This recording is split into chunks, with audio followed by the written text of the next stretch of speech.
북한이요. 핵시설을 여러 곳에 설치를 하고 있다는데 그런데 절대로 핵시설을 설치하지 않는 곳이 따로 있다고 합니다. 어디일까요?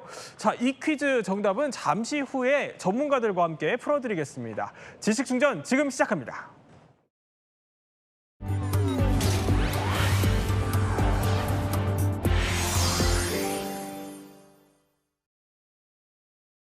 The site is obliterated, and we think everything.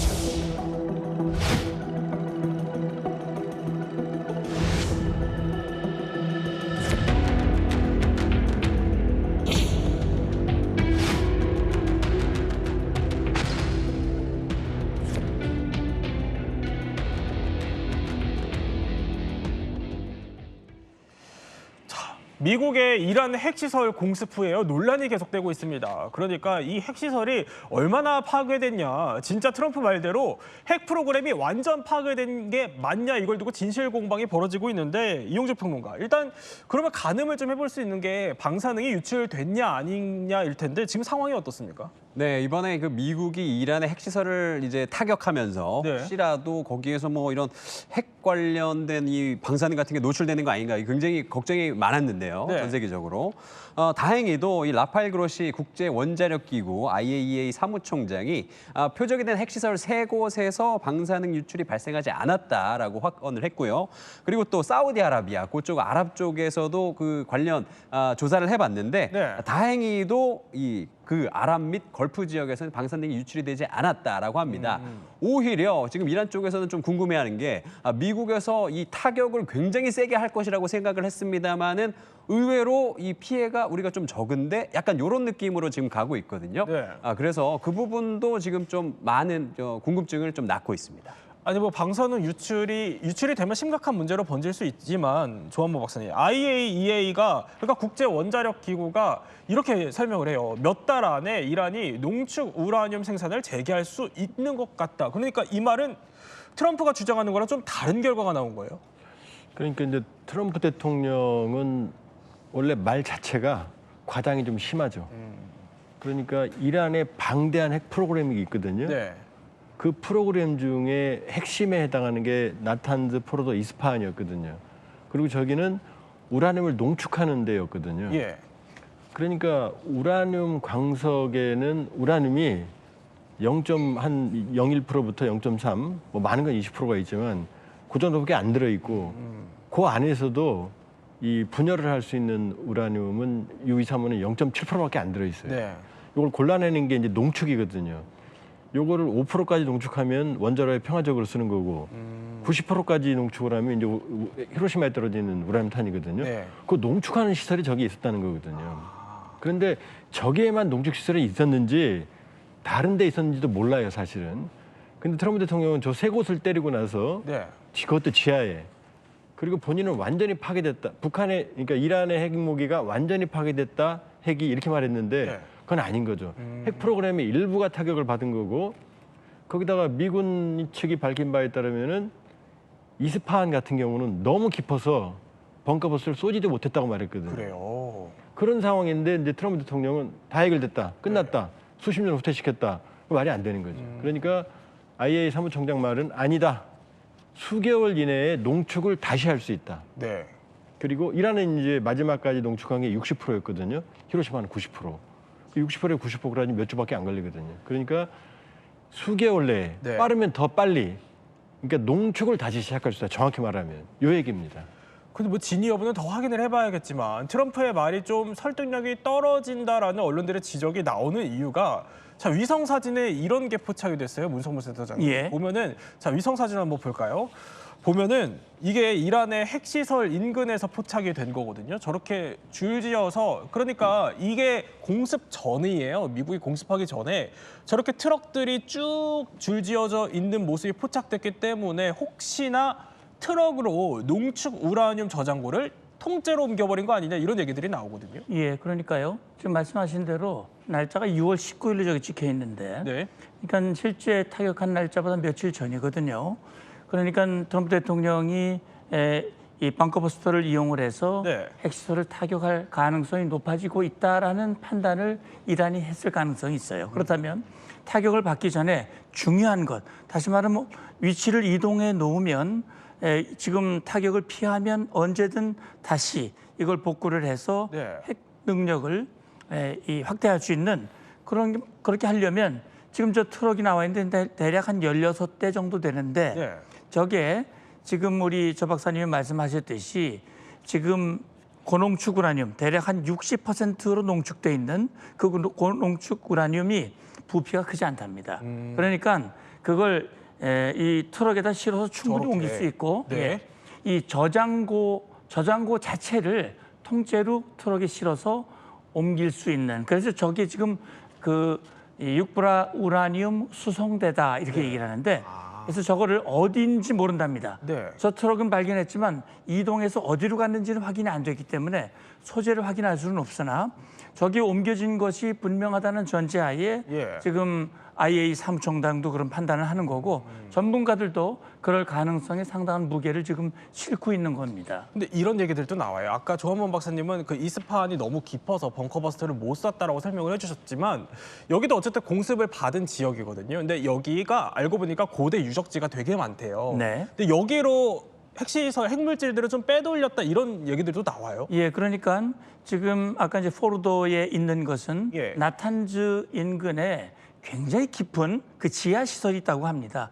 그러니까 과거에 이란이 이라크와 전쟁을 80년대 이란 이라크 전쟁을 하면서 네. 이게 시설들을 지하화해야 되겠다. 그 노하우를 발견을 하고 이후에 굉장히 지하 시설들을 발전시켰는데 지금 사실 포르도에 있는 지하 핵시설도 과거에 혁명 수비대가 썼던 시설을 핵시설로 전환했다라는 얘기가 있고요. 예. 그 나탄즈에는 더 깊은, 다시 말하면 벙커버스터로도 때리기 어려운 곳이 있다라는 그런 판단을 하고 있는데 지금 말씀하신 대로 이스파한, 네. 이스파한 같은 경우는 사실 이번에 GBU를 쓰지도 못했거든요. 네. 더 깊은 곳에 있기 때문에 그래서 아마도 이스파한이 원래 그 이란의 3대 도시이고 역사 유적이 많은 도시인데 아마 그 어딘가에 이 물질이나 장비나 이런 것들을 옮겨놨을 가능성 충분히 있다 이렇게 보고 있는 겁니다. 그러니까 뭐 저런 고대 유적지 어딘가에 은닉했을 가능성이 지금 거론이 되고 있다라는 건데 자 이란이 뭐 만약에 고농축 우라늄을 정말로 빼돌렸다 이런 가정하에 얘기를 해본다면 아니 이런 일이 북한에 만약에 발생을 한다면요 조한범 박사님 북한도 그럼 핵물질을 빼돌릴 가능성이 충분히 있는 거죠? 이미 빼돌려 놨다고 봐야죠. 그래요? 우리가 지금 불편하고 무서운 진실을 말씀을 드리면 네. 히로시마에 떨어졌던 우라늄탄 U235는 비중이 19쯤 돼요. 물의 19배예요. 네. 그다음에 나가사키에 떨어진 플루토늄은 비중이 물의 20배예요. 그러면 플루토늄탄은 나가사키에 떨어졌던 거는 6.2kg이거든요. 네. 이만큼이었어요. 그다음에 히로시마에 지금 그 이란 얘기하죠. 네. 이란이 나오는 그 U235 같은 경우 히로시마에 떨어진 게 64kg인데 네. 크기는 얼마나냐? 가로 10cm, 세로 10cm, 높이는 30cm예요. 요 정도면 히로시마에 떨어진 거거든요. 그걸 숨기는 게 일이겠어요? 그다음에 우라늄을 농축하는 원심 분리기도 폭이 한 30cm, 높이가 한 1.5m 되거든요. 요게 한 2,000개 정도면 1년에 U235 순도 90% 50kg을 만들거든요. 네. 지금 요 스튜디오 안에도 지금 100개에서 200개를 만들 수가 있어요. 그 그 연결하면 캐스케이드라고 그러는데 네. 그러니까 이걸 옮기고 숨기는 건 일도 아닌 거죠. 그러면 지금 북한은 모든 상황을 알고 있는데 모든 걸 안 숨겼을 리가 없고 네. 이란도 그거 옮기는데 그 시간이 많이 걸리겠어요? 그러니까 사실은 트럼프 대통령의 공습은 사실은 공습을 통해서 완전한 제거가 아니고 네. 겁을 주고 포기시키고 협상을 한다 이런 전략이었던 것 같아요. 근데 처음부터 완전히 해결했다, 폭파했다 그래버리니까 이제 스텝이 꼬이기 시작을 하는 거죠. 아니 그러면은 흔히들 이렇게 얘기를 합니다. 뭐 우라늄은 한 커피 원두고 고농축 우라늄은 이걸 뭐 좀 즙을 더 짠 에스프레소 원두와 좀 비슷하다 이런 설명을 해주시기도 하는데 그러면은 북한의 핵 물질 현황은 지금 어떻습니까? 지금 이제 원자로가 있어요. 평화적인 목적에 원자로를 중심으로 사용되기 이전에 원자로에 연료가 들어가기 전을 선행 주기 쓰고 난 다음 후행 주기라고 그러는데 네. 이 원자로에 들어가는 U235를 천연 광석이 너무나 희박하니 요걸 골라 모으는 걸 농축, 고농축이라고 그래요. 5%까지 농축시키면 저게 이제 그 원심 분리기거든요. 네. 저 장치를 캐스케이드라고 그러는데 저게 지금 농축시키는 거예요. 저걸 5%까지만 농축시키면 괜찮은데 지금 북한은 저 90%까지 농축을 시키고 있는 거거든요. 그래요. 저 물질을 지금 아까 히로시마에 64kg 썼다고 그랬죠? 네. 지금 기술이 좋아져서 한 20kg만 쓰면 되거든요. 저게 최소 500에서 2000kg까지 있어요. 여기서도 100개가 나오죠. 그다음에 플루토늄탄은 지금 영변에서 사용 후 해결료를 추출해서 50kg 뇌가 있는 거로 알려지고 있거든요. 나가사키에 6점이 있었지만 지금 2, 3kg, 1kg만 해도 되거든요. 네. 그러니까 지금 북한 핵탄두는 들쑥날쑥인데 네. 최소 50에서 100개 정도, 히로시마, 나가사키 정도로 급은 이미 추출해 놨고 네. 일부는 핵탄두를 만들었다. 플루토늄 탄도 있고 우라늄 탄도 있다고 봐야 되는 거죠. 지금 뭐 추정치지만 핵탄두 보유량은 한 약 50개 정도, 플루토늄 보유량은 약 70kg, 고농축 우라늄 보유량은 한 540kg 정도 된다. 540kg는 저는 최하예요. 최하예요? 최대 잡으면 2000kg까지 잡아요 지금. 아, 그 정도로. 왜냐하면 영변에도 농축 우라늄 네. 원심 분리기가 있고 강선에도 있고 심지어 남아프리카 공화국은 아까도 말씀드렸지만 여기도 만들지만 유치원 지하에까지 만들어놨었어요. 그러니까 전국에 숨길 수가 있고 플루토늄은 추출을 하면 미세한 원소들이 날아가니까 네. 포집 항공기를 띄우면 알아요 하는지. 근데 원심 분리기를 돌리면 몰라요. 어디서 하는지 아무것도 몰라요. 아니 그런데 이게 우라늄 뭐 추출하고 저장하고 실험하는 곳이 다 이렇게 분산되어 있다면서요, 따로따로. 그러니까 지금 영변에는 원자로가 있고 플루토늄 추출하는 데가 있고 농축 우라늄 만드는 게 있고 네. 강선에는 농축 우라늄 시설만 있고 그다음에 지금 막 서해 저기 방사능 폐사가 나왔다 이런 데 있죠. 네. 그게 평산이에요. 평산에는 우라늄 광산이 있고 우라늄 광산에서 너무 희박해서 이걸 가루로 만들어서 옐로우 케이크라는 걸 만들어서 네. 이제 이런 과정 작업이 저기에 있고 저기에서 폐수가 나와서 서해로 흘러나오지 않았느냐라는 게 이제 이번에 이제 논란의 설이었어요. 근데 이제 조사를 해보니까 서해 강화도에서 해보니까 별 이상은 없더라 여기까지. 그러니까 북한은 사실은 전역이 핵기지라고 볼 수 있어요. 지금 아까 잠깐 지도 나왔는데 거의 곳곳에 다 있어요. 다 있어요. 예. 핵시설들이. 자, 보면은 저렇게 곳곳에 다 흩뿌려져 있는 북한의 어떻게 보면 흩뿌리기 전략 같기도 한데 일부 군사 전문가들은 다 이런 얘기를 조금 더 해보면 이런 얘기를 합니다. 핵무기급 우라늄을요. 자그로스라는 산맥 깊숙한 지하 요새에 숨겼을 가능성도 제기를 하거든요.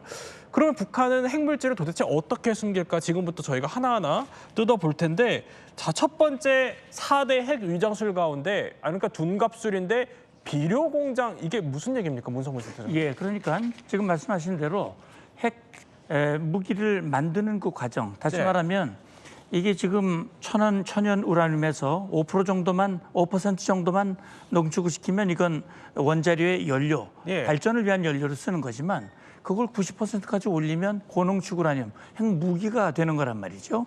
그러니까 이 과정을 숨기기 위해서 북한은 그동안 이게 비료 공장이라든지 뭐 시멘트 공장, 네. 뭐 여러 가지 민간 산업 시설로 위장을 시키는 거예요. 둔갑을 시키는 거죠. 둔갑을 시켜서 뭐 조그만 공간 지하에서 얼마든지 농축을 시킬 수 있으니까 그런 식으로 예를 들어서 지금 강선 말씀을 하셨는데 네. 지금 영변뿐 아니라 강선에도 그런 걸 이미 비료 공장으로 만들어 가지고 겉보기에는 비료 공장. 비료 공장인데 속에서는 농축을 한 것이죠. 그렇게 해서 상당히 많은 농축 우라늄을 확보를 했던 것이고 함흥에도 청년화학연합 기업소라는 게 있어요. 네. 그것도 사실은 핵 연료를 만드는 그런 일종의 화학 관련된 공장으로 이렇게 위장을 했지만 네. 실제로는 여기서 농축하고 핵 관련된 그런 농축 그런 핵무기를 만드는 그런 과정들을 계속 해왔다. 그렇다면 이런 민간 시설로 둔갑을 시켜서 그동안 핵 개발을 해왔기 때문에 국제사회가 사실 북한에게 기만을 당했다. 네. 이렇게 생각이 돼요. 겉보기에는 뭐 비료 공장처럼 지어놨지만 안에서는 사실상 핵 개발을 하고 있었다라는 건데 은닉술이라는 것도 있어요. 두 번째 저희가 준비를 한 건데 보면은 그러니까 4대 핵 위장술 가운데 은닉술 지하화 전략이라고 하는데 이거 무슨 내용이죠? 아마 지구상에서 가장 국가 차원에서 지하화 능력이 가장 강한 게 북한이겠죠. 왜냐하면 6.25 때 항공전력이 모두 괴멸당한 상태에서 지금 태평양 전쟁에 썼던 폭탄 네. 투하량의 60%가 북한에 투하가 됐어요. 그 정도로 괴멸적인 타격을 입었기 때문에 이미 6.25 때부터 네. 모든 시설들을 지하화하기 시작을 했어요. 저렇게 막 지하로 예, 들어가는 지하화하기 시작을 했어요. 그러니까 지금 핵시설도 대부분은 지하화돼 있을 거다라는 게 합리적인 추론이고, 따라서 북한도 산악 지역이 많잖아요. 네. 이란도 산악이 많지만 북한도 많아요. 화강암지 산악이 많아요. 그러니까 그렇게 본다 그러면은 많은 시설들은 지하화돼 있을 거고, 그러나 지하화돼 있지 않다고 하더라도 말씀드렸지만 이 핵물질이라는 걸 숨기는 게 그렇게 어렵지가 않아요. 네. 고농축우라님이 뭐 방사능이 뭐 엄청나고 그러는 게 아니거든요. 그러니까 사실은 숨겨놓기 시작을 한다 그러면은 북한은 NPT를 탈퇴하면서 IAEA 국제원자력기구의 사찰을 안 받았어요. 그러니까 어디에 뭐가 있는지 몰라요. 그러니까 이란의 60% 순도가 408km라는 아는 이유는 뭐냐? 그동안 사찰을 받았거든요. 근데 이번에 이제 얻어맞고 나서 이제 안 받겠다 하니까 앞으로는 이란도 더 찾기가 어려워지는 거죠. 그러니까 뭐 이렇게 뭐 비료 공장으로 위장하고 또 이렇게 지하에 은닉하고 이런 방법이 있다면, 세 번째는요, 핵 위장술인데 모형술이라고 합니다. 그러니까 가짜 시설을 만든다는 거네요. 무슨 얘기죠? 그렇죠. 이 기존에 뭐 이런 정찰 위성이나 뭐 이런 것들에서 이제 어느 정도 이제 파악이 됐다 싶으면은 네. 가짜 시설들을 이제 만드는 겁니다. 그래서 거기에서 뭔가 일어나고 있는 척하면서 사실은 다른 데에서 핵 개발을 이제 뭐 하고 있다. 뭐 이런 식의 이 전략인데요. 네. 예를 들자면 풍계리 예전에 거기서 핵 그 실험을 했지 않습니까? 네. 근데 그 풍계리에 이 가짜 입구가 있다라는 소문이 있습니다. 가짜 입구. 네, 그러니까 우리가 알고 있는 그 입구는 사실 가짜였고 진짜 입구는 저 뒤쪽에 있었는데 오. 이 가짜 입구에서 뭐 그동안 이 한다고 하면서 뭐 폭파도 조금 하고 그랬잖아요. 네. 그래서 그게 진짜인지 가짜인지 아직도 전문가들이 좀 헷갈리고 있다. 이런 이야기가 있고요. 그 또 하나는 또 이 영변 외곽에 이 냉각탑이 있었습니다. 네. 근데 사실은 그게 냉각탑이 아니라 그냥 냉각탑처럼 생겼을 뿐이었는 거예요. 어. 근데 이제 북한이 요거를 한번 이제 무너뜨리는 이제 퍼포먼스 같은 걸 살짝 하면서 우리는 이제 앞으로 뭐 약간 비핵화 쪽으로 갈 수도 있다라는 걸 예전에 2008년에 그렇죠. 저 장면인데 네. 저거 이제 폭파했었잖아요. 예. 근데 사실은 저게 진짜로 냉각탑인지는 또 아무것도 모르는 거예요. 그래서 진짜 냉각탑은 또 다른 데 있을 수도 있고 이런 식으로 우리를 약간 기만하는 게 네. 오형술이다 볼 수 있습니다. 그렇군요. 그런데 또 다른 전법이 있다고 합니다. 자, 준비가 되어 있는데 네 번째, 교란술이라고 하네요. 그러니까 시간차 운용이라는 말이 뜨는데 이건 어떤 전술입니까? 예, 보통 배구 경기하면 시간차 공격을 하거든요. 네. 뜨면 이 사람이 공격을 하는데 실제 공격은 이쪽에 시간차를 두고 공격을 하고, 마찬가지로 지금 핵시설과 민간시설을 같은 공간 또는 가까운 공간에다 배치시켜 놓고 낮 시간대는 민간인이 드나들면서 비료를 생산한다든지 기계를 생산한다든지 이런 식으로 낮에는 그렇게 하고, 캄캄한 밤이 돼서 위성이 사진을 찍을 수 없는 그런 상황이 되면 그때부터 이제 본격적으로 핵무기를 만들 수 있는 고농축, 우라늄을 추출하는, 농축하는 그런 시간대를 달리해가면서 낮에는 민간, 밤에는 군사용, 이런 식으로 이 교란을 하는 그런 전술을 바로 교란술이라고 볼 수 있습니다. 그렇군요. 자, 이렇게 뭐 갖가지 위장 전술로 핵을 지키려는 북한이요. 그런데 이용준 평론가, 북한이 절대로 핵시설을 설치할 수 없는, 핵이 존재할 수 없는 이른바 노핵존 이런 게 있어요. 네, 맞습니다. 일단은 북한이 중국과 국경을 맞닿아 있잖아요. 네. 그러니까 그 중국 국경 근처에는 절대로 핵시설을 지을 수도 없고 짓지도 않는 것이 북한의 정책입니다. 왜 그렇죠? 왜냐하면 중국이 그동안 북한과 굉장히 친밀하게 지내오긴 했지만 네. 중국 입장에서 사실 북한이 핵을 갖는 거는 사실 그렇게 탐탁지 않게 여겨왔던 것이 사실입니다. 그래서 혹시라도 거기 중국 국경 근처에서 이 핵 실험 같은 걸 하다가 뭔가 잘못되면 이게 중국으로 흘러갈 수도 있고 뭔가 우리가 예상할 수 없는 일들이 일어날 수도 있잖아요. 네. 그거는 이제 중국과의 관계를 완전히 망칠 수 있는 지름길이기 때문에 중국 국경 근처에는 이 핵시설을 짓지 않고요. 그리고 두 번째로는 바닷가 지역에도 좀 짓지 않습니다. 왜냐하면은 이 보통은 이 정찰 위성 같은 거 띄워서 이렇게 살펴볼 때 보면 이제 일단은 해안가부터 훑기 시작하거든요. 그러니까 발각될 위험이 굉장히 쉽죠. 그리고 또 침수 위험.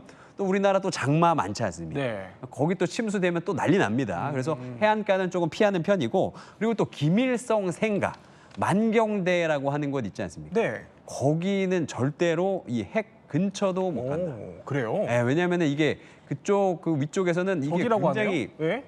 성스러운 곳이잖아요. 네. 그러니까 사실 뭐 모르겠습니다. 이탈리아처럼 바티칸 같은 곳이기 때문에 사실은 저기에다가 뭐 이런 군사 시설을 설치한다 이런 거는 북한에서는 상상을 못한 일이죠. 그럼 이쯤에서 정답이 나온 것 같습니다. 퀴즈 정답 한번 맞습니다. 볼까요? 앞서 퀴즈를 내드렸던 건데 북한은 중국 접경 지역에 오. 절대 핵시설을 설치하지 않는다. 그렇군요. 자, 이렇게 꽁꽁 숨겨둔 북한의 핵시설이요.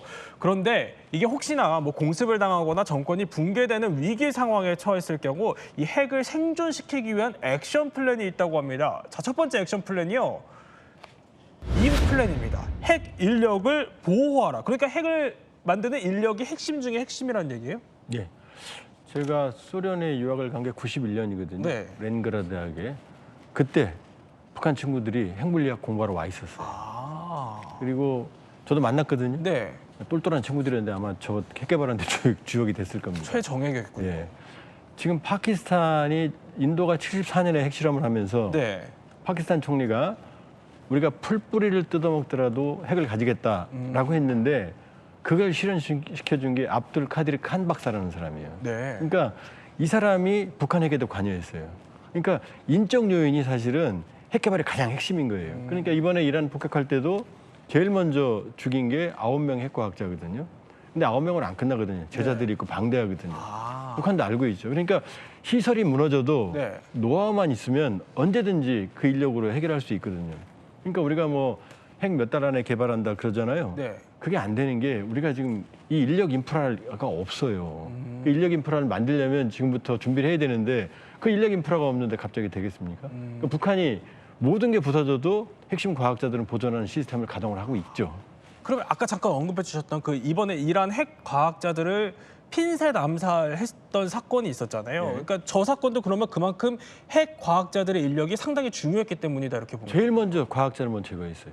폭격보다 먼저 제거했어요. 왜냐 시설이 부서져도 네. 이거 이전에 이스라엘은 이미 오래전부터 과학자들 이란 핵과학자들 암살해 왔어요. 아, 그랬군요. 그러면 핵생존 두 번째 액션 플랜 한번 살펴보겠습니다. 두 번째는 분리 보관하라는 겁니다. 그러니까 아니 핵무기도 좀 뭐 분해나 조립이 될 수 있게 이렇게 설계를 한다는 거예요? 예, 원래 핵무기 그러면요. 핵탄두가 있고 핵탄두를 실어 나를 수 있는 미사일이 있죠. 네. 그러니까 이 미사일에 장착을 해야 원하는 목표를 날려보낼 수 있는 거니까. 그래서 전시에 대비해서 이 북부 지역, 물론 뭐 중국 접경 지역하고 좀 떨어져 있겠죠. 북부 지역 지하 깊숙한 곳에 네. 핵탄두 다시면 농축 우라늄탄, 그다음에 플루토늄탄 이런 것들을 미사일과 분리해서 보관하고 있다. 이것이 일본 이 매체를 통해서 보도가 됐는데 그 미사일이 노동 미사일이라는 거예요. 노동 미사일 사거리가 한 1,000km 날아갑니다. 네. 그러니까 일본을 직접 타격할 수 있는 그런 미사일과 핵탄두를 별도로 분리 보관하고 있다. 그래서 유사시에는 즉각 탑재를 해서 사격할 수 있도록 하기 위한 그런 준비가 다 갖춰져 있다. 이것이 바로 핵 생존의 중요한 플랜 중에 하나라고 생각을 합니다. 자, 어쨌든 간에 자, 우리가 북한의 핵 이야기를 쭉 해봤는데요. 그 국제사회의 목표는 북한이 완전한 비핵화, 그러니까 CVID를 달성할 수 있게끔 만드는 게 우리의 목표일 것 같습니다. 그런데 이란의 핵시설 공습 이후에 북한의 비핵화가 조금 더 어려워진 거 아니냐 이런 분석들이 나오고 있습니다. I think one of the costs of our bombing of Iran is that we may have basically ended CVID with North Korea, like complete, verifiable, irreversible denuclearization with North Korea. 아니 그러니까 이렇게 뭐 북한이 빼돌리는 전략을 이미 다 갖고 있고 그렇다 보면 이 북핵을 제거하는 일이 물리적으로 어려운데 이 국제사회 협상판도 지금 완전한 비핵화보다는 현실적인 좀 대안을 더 마련하는 쪽으로 움직이는 거 아니냐 이런 얘기예요. 그렇죠. 대화도 필요하고 압박도 필요하지만 비법이 하나 있어요. 역사적으로. 소련이 네. 세계에서 가장 많은 핵탄두를 가지고 있으면서 내부 붕괴로 쓰러졌거든요. 그러니까 김정은의 목적도 이 독재체제 유지거든요. 근데 핵을 가지고 있으면 독재체제가 무너진다라는 판단하면 버릴 수 있거든요. 그러니까 소련 모델이 사실은 유일한 답이다. 그렇게 볼 수 있어요.